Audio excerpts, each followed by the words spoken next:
This week on Channel 8 News, we'll be looking at power outages in Kyiv, Russia's suspended participation in the grain deal, the winners from Northwest Homecoming festivities, and more. Your Channel 8 News starts right now.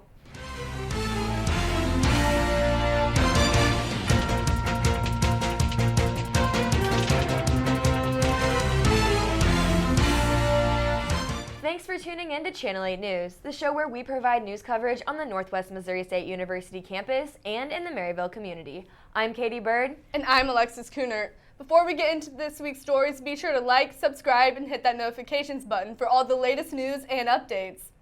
Ukraine's capital is facing massive, unprecedented power cuts after Russian airstrikes devastated one of the country's main power plants. Ukrainians are being urged to use electricity sparingly as energy officials try to prevent a complete blackout. CNN's Nick Robertson visited the power plant and has an exclusive look at the damage wrought by Russia.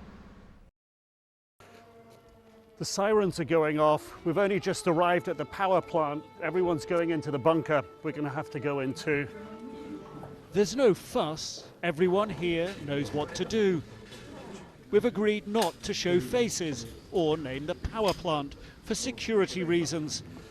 We've been given these safety jackets to wear. Officials here are telling us it's quite normal for them to end up in the bunker several times a day. The coal-fired power plant hit twice since Putin began targeting electrical facilities 17 days ago. Cards, dominoes, messaging loved ones passes the time.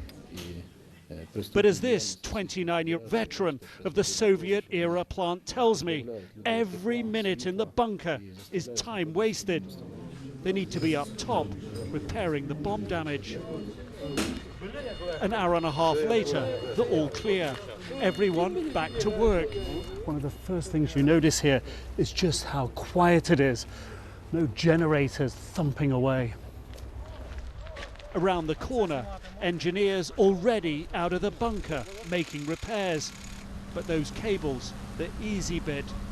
Russian cruise missiles and drones ripped through the hardest part of the plant to repair. The drone, they say, got tangled up in the high voltage cables up here, ripping equipment apart, all on the ground here, all around, burnt out cables.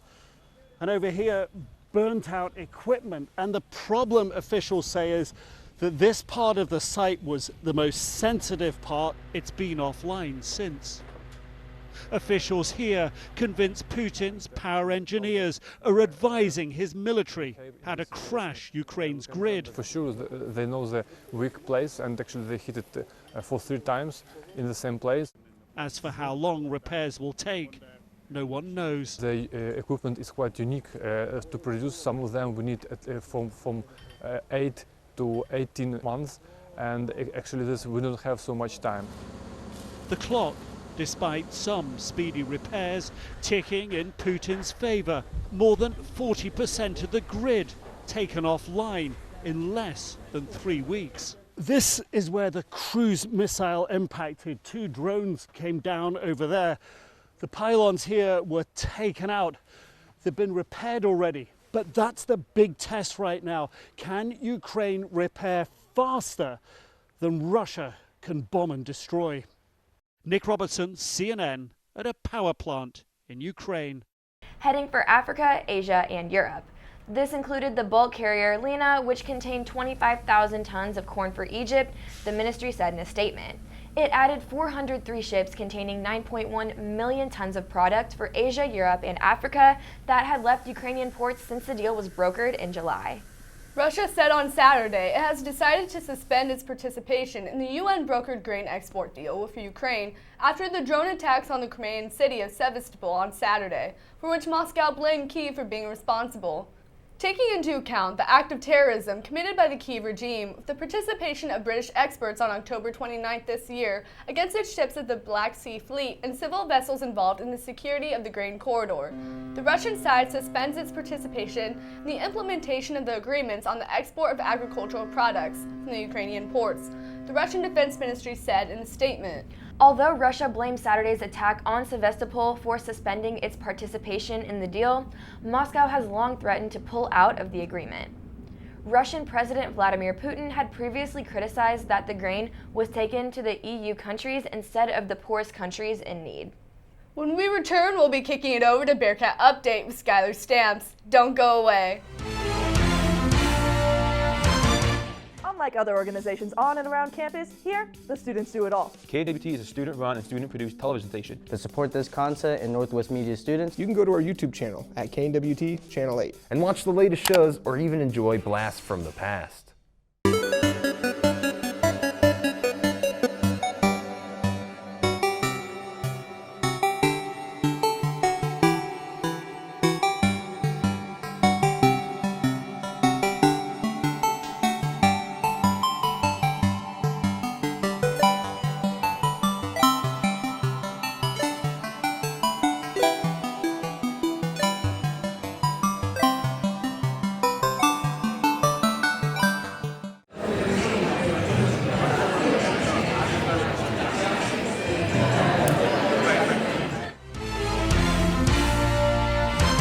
Welcome back to Channel 8 News. I'm Katie Byrd. And I'm Alexis Kuhnert. Before we continue the news, we're going to kick it over to Bearcat Update with Skyler Stamps. Thanks, ladies. Welcome back to Bearcat Update. I'm your host, Skyler Stamps. It was a busy week for Northwest sports as the Bearcat volleyball team picked up a 5-set thriller over Fort Hays State on Friday. They defeated 8th-ranked Nebraska Kearney to take over the first-place spot in the MIAA. The soccer team also closed out the regular season at home against Missouri Western last Sunday, where I had the coverage. The Northwest Missouri State women's soccer team was back in action on the Bearcat pitch. On a windy Sunday afternoon, the Bearcats took on the Griffins of Missouri Western for the last regular season game of the year. Northwest came into this game ranked 3rd in the MIAA, looking to maintain that spot for the conference tournament. The Bearcats wasted no time getting off to a hot start in this one.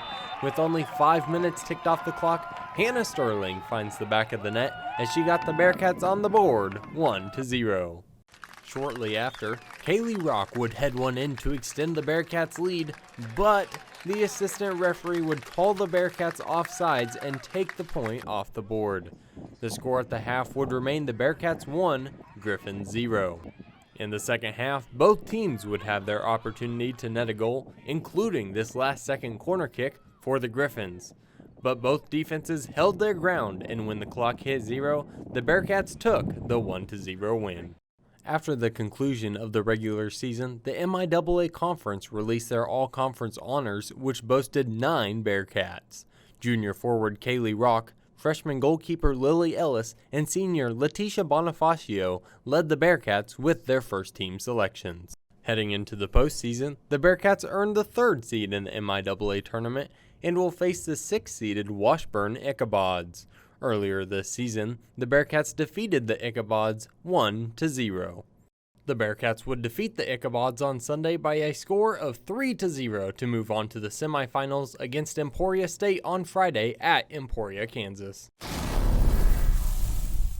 The 13th-ranked Bearcat football team was on the road at Nebraska Kearney this weekend as it was homecoming for the Lopers. The Bearcats found themselves down most of the game, but overcame a 10-point fourth-quarter deficit. The Bearcats would spoil the Lopers' fun on homecoming and take the win 28-24. That's all the time we have here for Bearcat Update. Be sure to tune in next week to stay connected to all things Bearcat sports. Back to you guys. Thanks, Skyler. After break, we'll be looking at the winners of the many competitions from this year's homecoming, followed by the Student Activities Council's Grocery Bingo. Don't go away.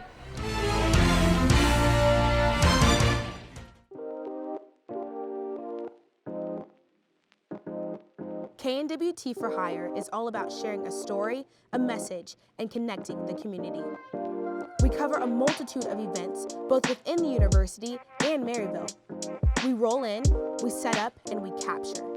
We're here to offer an experience, not only for those present, but for all.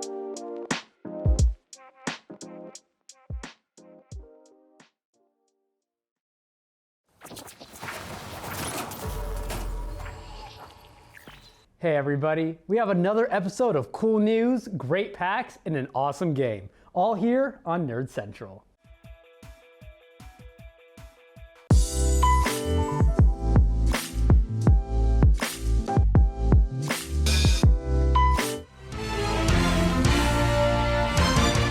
Welcome back to Channel 8 News. I'm Katie Byrd. And I'm Alexis Kuhnert. A few weeks ago, Northwest hosted various homecoming festivities such as the Homecoming Parade, the Variety Show, and more.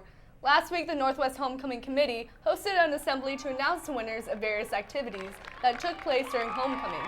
Here's what we know. A week after homecoming, the results were tallied up from the variety show, homecoming parade, and various other homecoming activities, such as sidewalk chalk and banners. Homecoming Awards night took place in the Bearcat Arena in the Lambkin Activity Center, where the Office of Involvement announced the winners for the multiple activities. I spoke with Northwest students Carter Kinslow and Maddie Cheney to hear about their homecoming experience. Carter Kinslow, a sophomore in Tau Kappa Epsilon, talked about his homecoming experience. During his weekend, he attended the skit and the parade. When asked about what his Greek organization prepared for homecoming, this was what he said. I had a lot of fun with it. We worked really hard on what we were doing, and I think we're all really proud of the product we put out.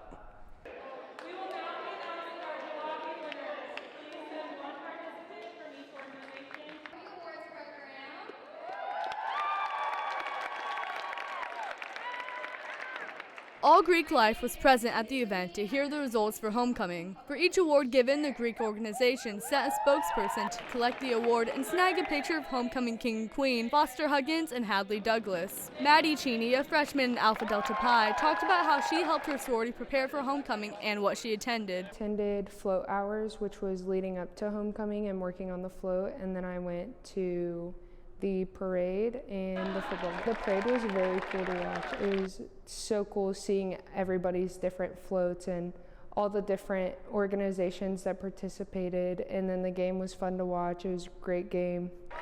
Glad we won. It's definitely like there was a lot of people that I knew that went home homecoming weekend, and I was telling everybody like next year you can't go home on homecoming weekend. So it was really good. For stories that matter to you, this has been Alexis Kuhnert of Channel 8 News. In other news, a new government report shows Americans are spending money beyond their means. The Bureau of Economic Analysis released its latest personal consumption expenditures index.